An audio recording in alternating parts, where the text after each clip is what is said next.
नमस्कार, बुलेटिन में आपका स्वागत है। मैं हूं आपके साथ आशा सरमाल। चलिए शुरुआत करते हैं बुलेटिन की इस वक्त की बड़ी खबर से शुरुआत करेंगे। आपको सबसे पहले लिए चलेंगे किश्तवाड़ और किश्तवाड़ से आपको दिखाएंगे किस तरह से वहां पर आगजनी की घटना आई सामने और साथ ही साथ किश्तवाड़ में आग से प्रभावित लोगों को एसडीआरएफ की तरफ से यहां मदद मिलेगी और मकान बनाने के लिए एसडीआरएफ कोष से मुहैया यहां पर राशि कराई जाएगी। और पाडर के चकगंधारी इलाके में आग ने तबाही मचा दी है और 20 घर उसकी चपेट में आ गए हैं। प्रशासन ने रेड क्रॉस कोष के तहत यहां मौके पर राहत पहुंचानी शुरू कर दी है। इस वक्त की बड़ी अपडेट जिला किश्तवाड़ से देखने को मिल रही है, जहां पर आपने देखा कि किस तरह से आगजनी की घटनाएं सामने आई, लेकिन उस पर किस तरह से प्रशासन जो है वो काम करता हुआ नजर आया है। एसडीएफ की तरफ यहां पर कैसे काम किया गया, ये बड़ी बात, क्योंकि किश्तवाड़ में आग से प्रभावित लोगों को एसडीआरएफ की तरफ से मदद मिलेगी और मकान बनाने के एसडीआरएफ कोष से यहां राशि मुहैया कराई जाएगी। और पाडर के चकगंधारी में ही आग ने तबाह या कई घर कर दिए थे। 20 मकान इस आग की चपेट में आ गए थे और प्रशासन ने रेड क्रॉस कोष के तहत मौके पर राहत पहुंचानी शुरू कर दी है। लेकिन देव्यांश यादव जो कि डीसी हैं किश्तवाड़ से, क्या कुछ कह रहे हैं, जरा वो देखिए पहले। ये एक बहुत ही दुखद घटना है जिसमें कि गंधारी छग एरिया में रात को 1 बजे के आसपास आग लगी। इसमें 22 फैमिलीज़ के घर जो हैं वो जल गए हैं और उसमें लकीली किसी भी लाइफ या लाइफ स्टॉक की हानि नहीं हुई है, लॉस नहीं हुआ है। अभी हमारी तहसीलदार और पुलिस की टीम आर्मी के साथ ऑन ग्राउंड है और सभी लोगों को सेफली रेस्क्यू कर लिया गया है। उसके अलावा रेड क्रॉस का जो रिलीफ मटेरियल है वो हम लोगों ने यहाँ से रवाना कर दिया है। साथ साथ जो भी मॉनेटरी असिस्टेंस और बाकी रिलीफ मटेरियल है वो भी हम लोग भेज रहे हैं। इसमें आग लगने की वजह अभी तक नहीं सामने आई है, लेकिन जो नंबर ऑफ पीपल जिनको रेस्क्यू किया गया है वो 80 से 85 के बीच में है, जो इन 22 फैमिली के मेंबर्स थे। जी अभी एज एन इमीडिएट रिलीफ हम लोगों ने इनके लिए वार्म क्लोथिंग और ब्लैंकेट्स भेजे हुए हैं। उसके साथ साथ जिनको भी हाउसेज अभी जले हैं अंडर एसडीआरएफ हम लोग रिलीफ प्रोवाइड करेंगे for reconstruction of their houses.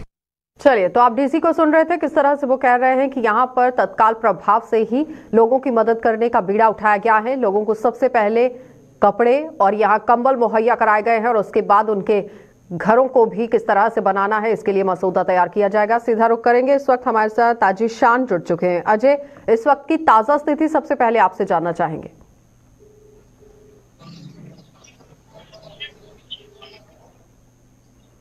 Ajay,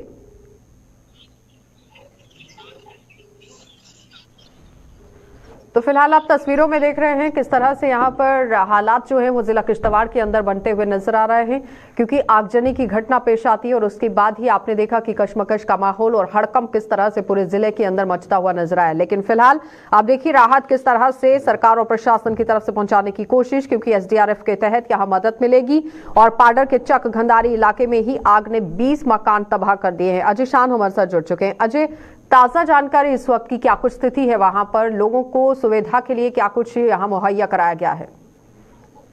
जी आशा, देखिए जैसे ही आग भड़की थी उसके बाद जो स्थानीय लोग थे वो वहां पहुंचे, पुलिस जो अठोली से वहां पर पहुंची है। अभी जो रिपोर्ट्स हैं वहां पर आग पर काबू पूरी तरह से पा लिया गया है। डेब्रिज के नीचे जो सामान है उसको निकालने का प्रयास किया जा रहा है, पुलिस, सेना और जो स्थानीय लोग हैं उनकी मदद से। तो कहीं ना कहीं जो 22 परिवार, अभी तक एक सूची जो सामने आई है, उनके जितने कपड़े खाली जो पहने हुए थे रात को वही वो बचा सके हैं। ज्यादातर मकान भी इस हादसे में खाक हो गया है। तो अभी प्रशासन की तरफ से, रेड क्रॉस की तरफ से जो इमरजेंसी में जो रिलीफ मटेरियल है वो किश्तवाड़ से रवाना किया गया है। उसमें भी अभी समय लगेगा, क्योंकि 4 घंटे लगेंगे गाड़ी में वहां तक पहुंचने में और उसके बाद करीब 2 से ढाई घंटे का पैदल पहाड़ी चढ़ के सामान वहां पहुंचाना है। इसके अलावा कई एनजीओ सामने आई हैं जो रिलीफ मटेरियल जमा कर रही हैं लोगों को रिहेबिलिटेट जो प्रदान करने के लिए। लेकिन अब सबसे बड़ी जो चुनौती प्रशासन सामने है कि सर्दियों के समय ऐसे में खुले आगे टेंट के नीचे इनको ज्यादा देर नहीं रखा जा सकता। अभी जो प्रशासन का दावा है कि जो आसपास के घर वहां पर समय तक ये समस्या आग खड़ी हो जाएगी, क्या करना है, तो उसको लेके भी प्रशासन कहीं ना कहीं ये सोच रहा है कि इनसे अठोलियां गुलाब लाए। अजय, जरा दर्शकों को बताइए कि आग लगने का कारण क्या कुछ रहा और किस तरह से आगजनी की घटनाएं जो है वो वहां पर देखी गई, क्योंकि आप देखिए आग की लपटें किस तरह से देखी जा रही थी, कारण क्या कुछ रहा और अभी राहत के लिए तो काम चल ही रहा है। अभी स्पष्ट चीजें नहीं हुई है, क्योंकि यहाँ प्रभारी वहां पर पहुंचे कार्य में जा रहे हैं। लेकिन जो यहाँ पर लाइफ स्टाइल है, यहाँ पर पशु छत पे रखे जाते हैं, वहां पर होता है और ऊपर लोग रहते हैं। आशंका जा रही है कि जिस तरह से घरों में चूल्हे में आग है तो उससे कोई चिंगारी निकल घास या उस पर चलेगी, जैसे आग बढ़ गई, क्योंकि दूसरा कोई कारण अभी तक सामने आया नहीं है। क्योंकि इन इलाकों में जैसे पहले भी हम कई बार दौर करते रहे हैं कि स्वर्ग में हादसे इस प्रकार के होते हैं कि आग जगह जगह लग रही है।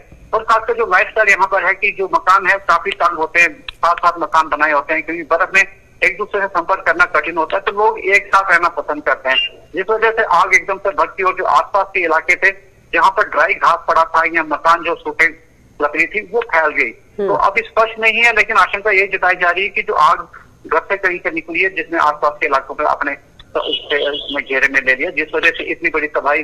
लगभग कितना आंकड़ा है लोगों का जो प्रभावित हुए हैं इस वक्त? क्योंकि 20 मकान तो बताए गए हैं, लेकिन लोगों की तादाद कितनी है? कोई जानी नुकसान वहां पर हुआ है?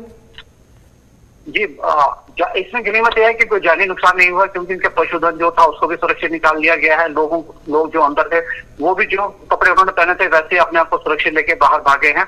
लेकिन सबसे बड़ी बात यह है कि आगे क्या होगा, उसी को लेके एक सवाल जो खड़ा हुआ है लोगों में, वो एक बड़ा सवाल है। लेकिन फिलहाल जो जानी नुकसान कोई नहीं हुआ है, सभी इसी को लेके संतुष्ट हैं कि जानी नुकसान नहीं हुआ है। लोगों को आगे फिर रिहेबिलिटेट किया जाएगा जैसे जैसे लोग आगे मदद को आ रहे हैं। तो कहीं ना कहीं एक बड़ी चुनौती इन लोगों के लिए भी है, और आगे क्या होगा वो देखने वाली बात होगी। लेकिन जो 22 फैमिलीज हैं उसके करीब 85 मेंबर्स हैं जो प्रभावित हुए, जिसमें बुजुर्ग हैं, बच्चे हैं, नौजवान हैं। तो कहीं ना कहीं 22 परिवारों की अभी तक एक सूची जो सामने आई है, 85 जो लोग हैं वो प्रभावित हुए, जिनको रिहेबिलिटेट करना और सहायता करना एक बड़ी चुनौती समाज और प्रशासन दोनों के लिए। चलिए अजय, बहुत बहुत धन्यवाद जुड़ने के लिए। तो फिलहाल आपने देखा कि अजय शान हमारे साथ जुड़े हुए थे, जो बता रहे हैं कि लगभग 85 लोग हैं जो इसकी वजह से पूरी तरह प्रभावित हुए हैं, लेकिन प्रशासन उन्हें राहत पहुंचाने की कोशिश कर रहा है। साफ तस्वीरों में भी आप देख सकते हैं, सामग्री यहाँ पर पहुंचाने की कोशिश की गई है, कपड़े और कंबल लोगों को मुहैया कराए जा रहे हैं। SDRF की तरफ से यहाँ पर मदद मुहैया कराई जा रही है, लेकिन फिलहाल आग लगने के कारणों का अभी तक पता नहीं चल पाया है। आगे बढ़ जाएंगे, अब आपको जिला सांबा लिए चलेंगे और सांबा से भी आपको दिखाएंगे किस तरह से खबर जो है देखने को मिली है, क्योंकि सांबा की बाड़ी भावना में देश विरोधी पोस्टर लगाने वालों की अब तलाश यहां तेज हो गई है। अज्ञात लोगों के खिलाफ UAPA और अन्य धाराओं के तहत मुकदमा दर्ज कर लिया गया है, और उसके साथ ही साथ म्युनिसिपल पार्क सहित अन्य जगहों पर ये देश विरोधी यहाँ पोस्टर जो है वो लगाए गए थे। और कल से ही ये खबर लगातार सुर्खियां बटोर रही थी, और उसके बाद पुलिस हरकत में आई है और इसकी तलाश में लगातार जुट गई है। लेकिन अभी तक इन लोगों का कोई अता पता नहीं चल पाया है कि आखिर कौन लोग ये परिभ्रमणा के अंदर पहुंचते हैं, पोस्टर्स लगाते हैं और वहां से फरार हो जाते हैं। लेकिन फिलहाल पुलिस अब तलाश में जुट गई है। सांबा की बाड़ी भावना में देश विरोधी पोस्टर लगाने वालों की तेज हो गई है अब यहाँ तलाश, और अज्ञात लोगों के खिलाफ UAPA एक्ट के तहत यहाँ पर मुकदमा जो है वो दर्ज कराया जाएगा। लेकिन म्युनिसिपल पार्क सहित अन्य जगहों पर देश विरोधी पोस्टर यहाँ लगाए गए हैं, जिससे संज्ञान में लेते हुए पुलिस अब कहीं ना कहीं काम करती हुई नजर आ रही है। साफ तस्वीरों में आप देख सकते हैं, यही वो पार्क है जहां पर कल पोस्टर्स जो हैं वो लगे हुए देखे गए हैं, और उसके बाद ही पूरे इलाके के अंदर सनसनी का माहौल यहां पर रह गया कि आखिर कौन लोग थे जो यहां पर पहुंचे, और उसके बाद इस तरह से पोस्टर्स लगाने की घटना सामने आ गई। ऋषि खजूरिया ने हमारे साथ ज्वाइन किया। ऋषि, अभी तक कहां तक पहुंची है पुलिस की तलाश? देखिए, बिल्कुल आपको बताते चले कि जिस तरह से कुछ एंटी नेशनल एलिमेंट्स द्वारा ये हरकत की गई है कि जो देश विरोधी नारे से भरे जो पोस्टर्स है वो यहाँ पर अलग अलग लोकेशन पर लगाए गए थे, जिसमें एक स्कूल के बोर्ड पर भी ये जो पोस्टर्स है ये लगे थे, और उसी के साथ साथ म्युनिसिपलिटी पार्क बड़ी ब्राह्मणा की बात करें, उसके बाद फौरन संज्ञान लेते हुए यहाँ मैं आपको बता दूं कि पुलिस ने मामला तो दर्ज कर लिया है। UAPA एक्ट के तहत भी ये मामला दर्ज किया गया, और सेक्शन 153A और 505 ऑफ IPC के तहत मामला ये पुलिस ने दर्ज किया, और इन तमाम लोगों को, अज्ञात लोगों को ट्रेस करने की कोशिश जो पुलिस ने शुरू कर दी। और हमें जो सूत्रों के हवाले से जानकारी मिल पा रही है कि कुछ हद तक पुलिस को जो कामयाबी मिल रही है, लेकिन अभी तक पुलिस अपने जो ये सारी चीजें हैं ये अभी पब्लिक डोमेन में नहीं लाएगी, क्योंकि एक सेंसिटिव इशू है और इसको लेकर पुलिस काम कर रही है। टेक्निकल पॉइंट्स के ऊपर भी काम किया जा रहा है। अब देखना यह है कि क्या कुछ चीजें सामने आती हैं। लेकिन जिस तरह से उस पोस्टर के ऊपर इस तरह का अभद्र भाषा का इस्तेमाल किया गया, कश्मीर लेकर वहां पर बात की गई, 27 अक्टूबर को लेकर बात करें तो उन्होंने ब्लैक डे उसके ऊपर लिखा था। तो ये आतंकी संगठन जो है, ये गजनवी फोर्सेस के हवाले से जो पूरे पोस्टर्स लगाए गए, इसकी पुष्टि जो वो पुलिस ने कर दी है। पुलिस ने मामला दर्ज कर आगे लोगों को ट्रेस करना शुरू किया। अलग अलग इलाकों में बताया जा रहा है कि सर्चेस भी की जा रही है, और अब देखना है कि क्या कुछ क्लूज सामने आते हैं, क्या कुछ इसमें जो डेवलपमेंट होती है। लेकिन कहीं ना कहीं CCTV कैमरा हो और उसे खंगालने की कोशिश की गई हो कि कौन शख्स था वो यहाँ पर पहुंचा और इस तरह से ये गजनवी हिंद के यहाँ पोस्टर्स लगाकर चला गया है। देखिए बिल्कुल मैं आपको भी बता रहा हूँ कि टेक्निकल पॉइंट्स इसमें कुछ ऐसे हैं, अगर हम इसमें ओपनली अगर मीडिया में भी बात रखेंगे तो शायद उनकी जो इन्वेस्टिगेशन है उसमें कुछ थोड़ा सा फर्क जो पड़ सकता है, इसलिए ये पब्लिक डोमेन में अभी चीजें नहीं आएंगी। लेकिन पुलिस इसमें लगातार एक्टिवली काम कर रही है, जो हमें एसएसपी सांबा के हवाले से जानकारी मिल पाई है। और जो मैंने आपको बताया कि यूएपीए एक्ट के तहत ये मामला दर्ज किया गया और सेक्शन 153A और 505 के तहत मामला दर्ज किया है। अब कहीं ना कहीं आसपास के इलाकों की बात करें जो आप जिक्र कर रहे हैं, तो शायद यहाँ पर तत्व भी रहते हैं, तो इलीगल एक्टिविटीज में भी हमने कई बार देखा कि मुलविस पाए गए हैं। हो सकता है कि वहां तक भी पुलिस पहुंचेगी, उनसे भी जो वो पूछताछ करेगी। लेकिन गजनवी फोर्सेस को लेकर जो वो पुलिस ने ये साफ कर दिया कि आतंकी संगठन है और ये पहले भी इस तरह की कई ऐसी एक्टिविटीज कर चुका है जो देश के खिलाफ एक्टिविटीज की गई हो। और इससे पहले आपने आशा देखा होगा कि कश्मीर में लगातार माहौल को खराब करने की कोशिश की है, वहां पर आतंकी किस तरह से सक्रिय हो। लेकिन अब जम्मू में भी इस तरह की ये चीजें जो है वो देखने को मिल रही है, बर्दाश्त नहीं की जाएंगी। और रेलवे स्टेशन पर भी कल एक बैग मिला जिसमें से कुछ हथियार मिले, तो ये कहीं ना कहीं ऐसा लगता है कि जम्मू को दहलाने की कोशिश जो वो एक बार फिर से ये आतंकी संगठन कर रहे हैं। लेकिन पुलिस ने इसके ऊपर शिकंजा कसना शुरू कर दिया है और अब देखते हैं कि कितनी जल्दी इनकी धरपकड़ होती है। ये रडार पर जो वो धीरे धीरे मुझे लगता है कि आ जाएंगे, जिस तरह से पुलिस कुछ क्लूज को लेकर बात कर रही है जो पब्लिक डोमेन में भी चीजें नहीं लाई जा रही। ठीक है, बहुत बहुत धन्यवाद ऋषि जुड़ने के लिए। तो फिलहाल आपने देखा कि पब्लिक डोमेन में इन सभी चीजों को लाने की जरूरत है, लेकिन आप देखिए बारी ब्राह्मणा के अंदर पोस्टर दिखते हैं, रेलवे स्टेशन के अंदर यहाँ डेटोनेटर्स जो है वो बरामद किए गए।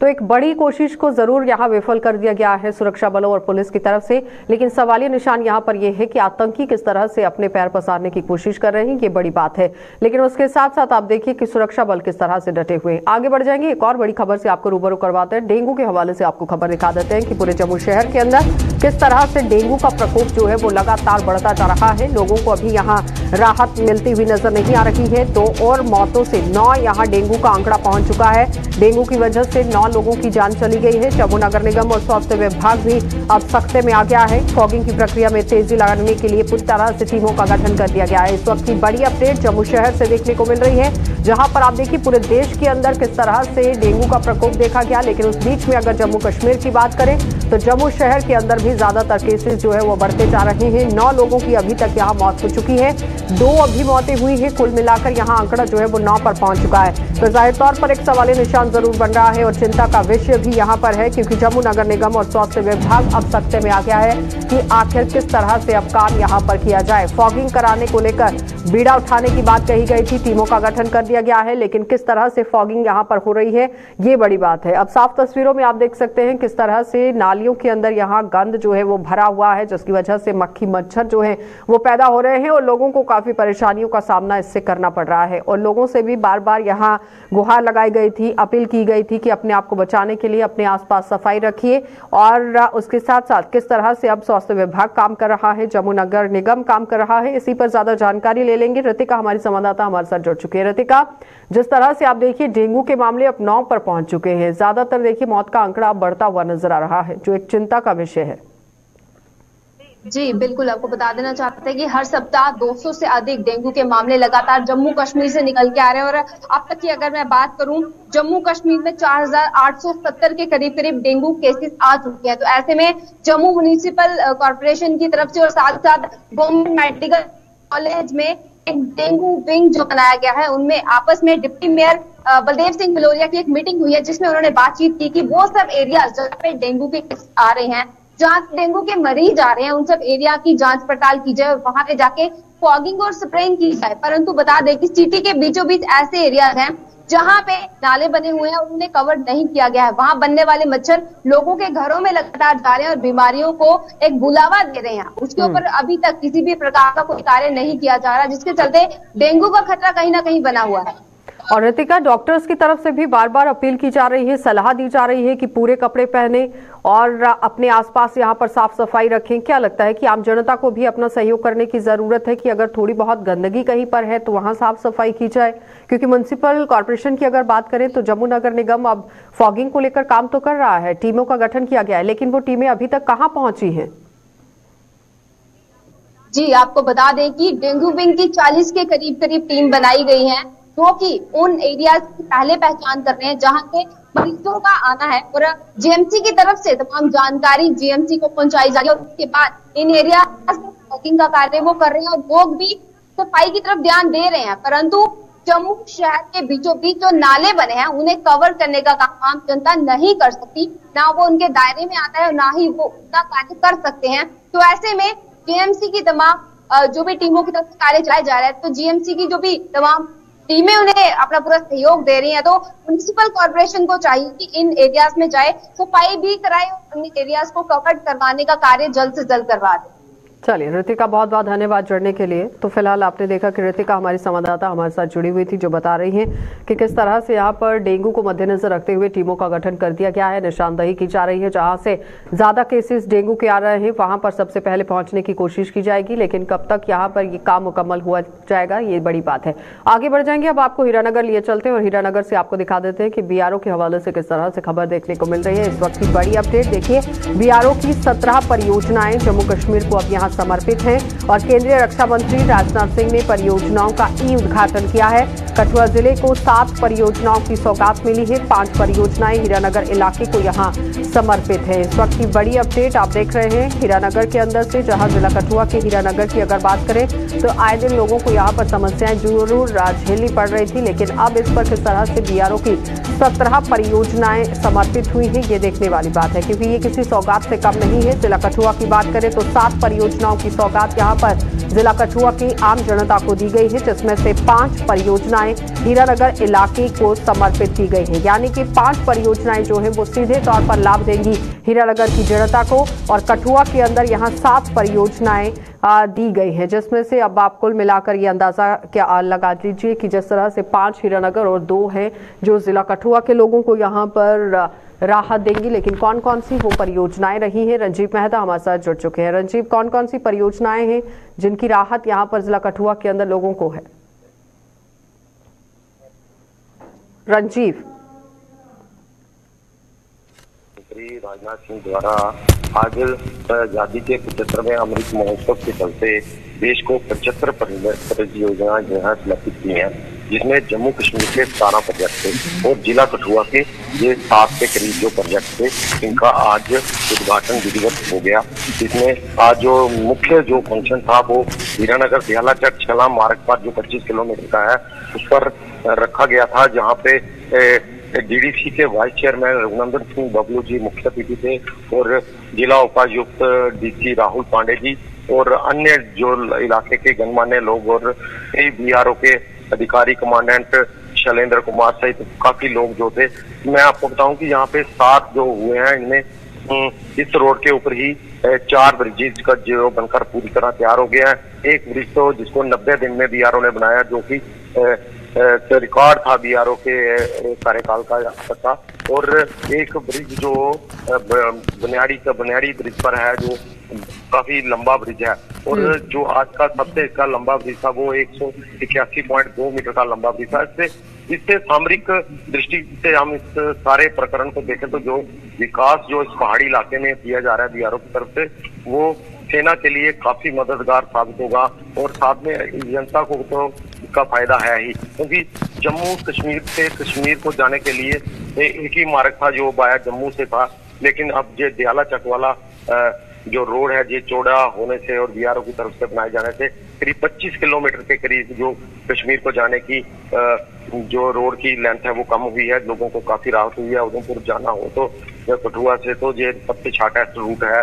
और मैं आपको बताऊं कि ये जो आज रक्षा मंत्री ने लेह से इसका विधिवत ऑनलाइन उद्घाटन किया है, और सभी जो डीडीसी ने जब हमें उनसे बात हुई तो उन्होंने बताया कि केंद्र में जो हमारे राज्य मंत्री हैं पीएमओ के डॉक्टर जितेंद्र सिंह जी, उनकी कोशिशों से, क्योंकि जम्मू कश्मीर में इतना बड़ा बीआरओ ने जो कदम उठाया है उनकी कोशिशों से ये सारा संभव हो पाया, क्योंकि जो ज्यादातर प्रोजेक्ट हैं उनकी कॉन्स्टिट्यूएंसी में ही है। जी चलिए, बहुत बहुत धन्यवाद जुड़ने के लिए रंजीव। तो फिलहाल आपने देखा कि रंजीव मेहता हमारे साथ जुड़े हुए थे, जो बता रहे हैं कि किस तरह से बीआरओ की तरफ से यहाँ पर परियोजनाएं जो हैं वो चलाई गई हैं। 17 परियोजनाएं जम्मू कश्मीर को दी गई हैं, जिसमें 7 जिला कठुआ को दी गई हैं। 5 सीधे तौर पर फायदा देंगी जिला हीरानगर को, और उसके साथ साथ आप देखिए, अब देखना ये होगा कि आम जनता इसका किस तरह से लाभ उठाती है। आगे बढ़ जाएंगे, लोगों को सुविधा देने वाली केंद्र सरकार की कई योजनाओं को आज देश भर में लागू कर दिया गया, और खास बात यह रही कि योजनाओं की शुरुआत जम्मू कश्मीर से हुई है। और केंद्रीय मंत्री जो कि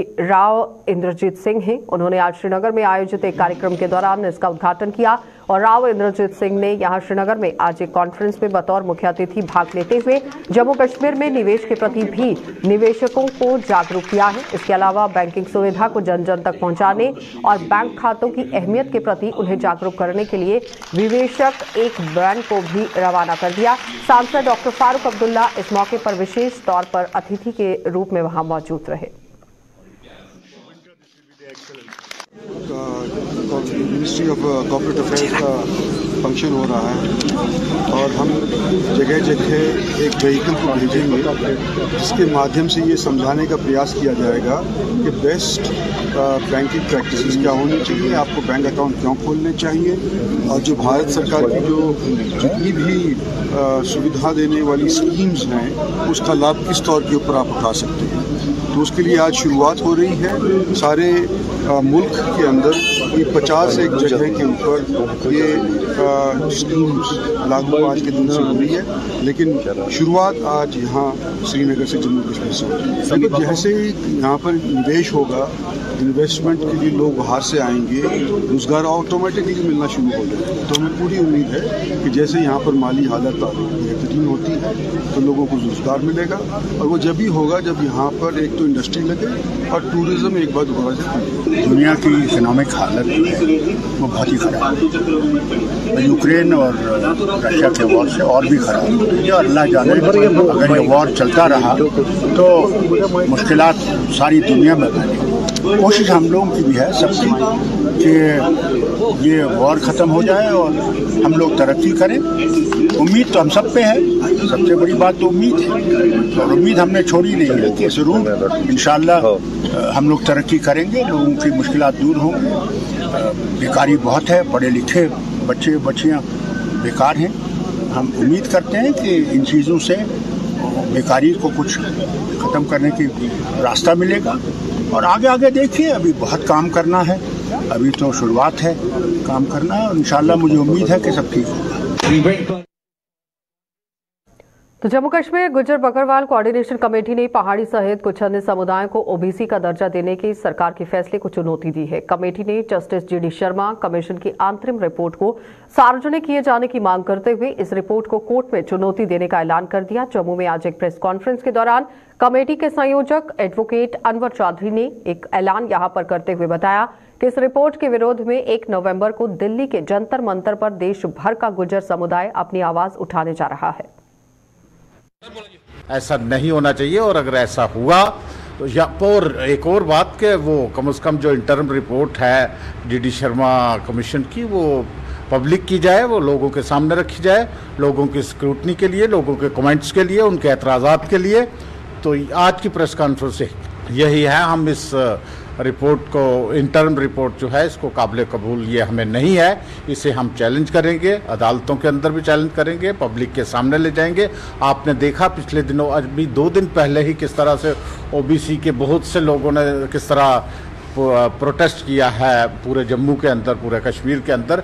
इसी तरह लद्दाखी, गद्दी, सिप्पीज, गुज्जर बकरवाल पूरे हिंदुस्तान के अंदर प्रोटेस्ट कर रहे हैं और 1 तारीख को जंतर मंतर में दिल्ली में एक बहुत बड़ा प्रोटेस्ट हो रहा है जहां पूरे हिंदुस्तान से गुज्जरों के नुमाइंदा वहां आएंगे और उसको हम कंडेम करेंगे। कोरोना काल के दौरान सभी के लिए मास्क अनिवार्य कर दिए गए थे और लेकिन जैसे जैसे कोरोना के मामले में कमी आई है तो जनता भी लापरवाह होती नजर आ गई और मास्क का उपयोग करना उन्होंने बंद कर दिया। लेकिन गवर्नमेंट कॉलेज जम्मू और प्रबंधन की ओर से यहां पर एक बार फिर से बीमारियों के मद्देनजर अस्पताल में आने वाले लोगों के लिए मास्क अनिवार्य कर दिया गया है, जिसके चलते जीएमसी अस्पताल की सिक्योरिटी लोगों को मास्क लगाने के लिए जागरूक कर रही है और बिना मास्क पहने लोगों को अस्पताल में नहीं जाने दिया जा रहा है। जीएमसी सिक्योरिटी के मुताबिक यहाँ मास्क पहनकर वह किसी भी बीमारी को आगे जाने से रोक सकते हैं, यानी बीमारी के फैलने का अंदेशा इससे कम हो सकता है। सर, एडमिनिस्ट्रेटर तरफ से गाइडलाइन मिली है कि अभी हमारे यहाँ पे एक बहुत खतरनाक बीमारी है डेंगू। हमारे पास काफ़ी सारे पेशेंट आ गए हैं। लोग कोई भी है इसमें, कोई भी अपना यानी अपनी हिफाजत खुद नहीं कर रहे हैं कि कुछ नहीं हो रहा है, अभी कोविड नहीं है या ये नहीं है। जब तक हम अपने आप पे कंट्रोल नहीं करेंगे, हर एक ने ना किया है, वो नहीं लेंगे, ना किया है, प्रोटेक्शन नहीं लेंगे तो बीमारी तो फैलेगी। हॉस्पिटल में आ रहे हैं, कोई और मास्क नहीं पहना, कोई कुछ नहीं पहना जी, कोई बीमारी तो है नहीं है। भाई आप हॉस्पिटल में आ रहे हो, कई किस्म के मरीज है, हर प्रकार की अलग अलग बीमारियां हैं। आप घर से मरीज को देखने के लिए आ रहे हो, जहाँ से आप घर जाके बीमारी लेके जा रहे हो, फिर घर में पूरे फैमिली को फैला रहे हो, फिर मोहल्ले में फैला रहे हो, गाँव में फैला रहे हो, सिटी में फैला रहे हो। ये तो लोगों का तरीका बन गया है। मेरी लोगों से यही है कि आप हॉस्पिटल में आ रहे हो, मास्क पहन के आओ, कम लोग आओ। अपने मरीज के पास आ रहा है तो बारी बारी आओ, आज एक आया कल दूसरा, इधर आकर 3-3 4-4 बंदे इकट्ठे होकर बैठ जाते हैं। तो मेरे तो लोगों से यही हम ये बोलते आए हैं कि यार आप थोड़ा कंट्रोल करो। हम लोग यहाँ पे इनकी देखभाल कर रहे हैं, कोई भी प्रॉब्लम इनको आती है हम इनके साथ हैं, 24 घंटे इनके साथ है, पूरा एडवोकेट इनके साथ है। लोग इसमें अपने आप में कंट्रोल नहीं कर रहे हैं। इन्फेक्शन मेरे से दूसरे बंदे को जा रही है। अगर हम हर एक बंदा इसमें अपना ख्याल रखे, कोई भी चीज़ है उसका देखभाल करे, तो ये बीमारी नहीं आगे फैलेगी नहीं है। चलिए बुलेटिन में फिलहाल इतना ही। देश और दुनिया की खबरों के लिए आप बने रहिए गुलिस्तान न्यूज के साथ।